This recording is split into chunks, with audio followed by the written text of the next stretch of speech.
后来最近有一个假消息，讲疫情愈来愈严重，所以上班族甲学生强制休课2礼拜，而且是用政府的名义公布一个网址，爱民众家己点入去看。只要点入去，恐惊电脑就会中毒，或者是个人的资料都会外泄咯。来看今仔日的拍假特工队。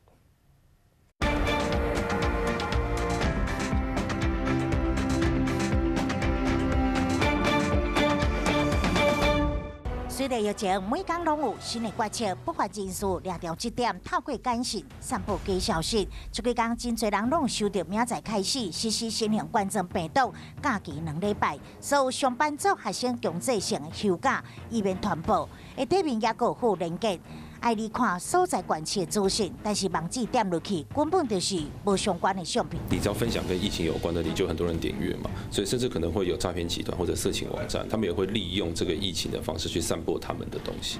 不法人士上爱搭顺风车，用假消息包装网址。资源专家讲，点入了后，就算是好笑的图片，都有可能暗中危机。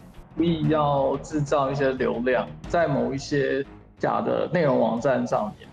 那有些就是纯粹的恶作剧，有的图片事实上里面可以去包含含一些木马的程式，比如连署型的，它可能就是要民众的个资，或者是要民众的账号密码。资源专家最近观察到这类假消息包装网址的状况，在网络上经常发生，严重可能会造成个资外泄。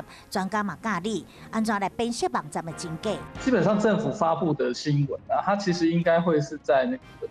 网址应该是.gov.tw。那是 EDU 是教育机构的缩写 ，COM 呢是 company 公司。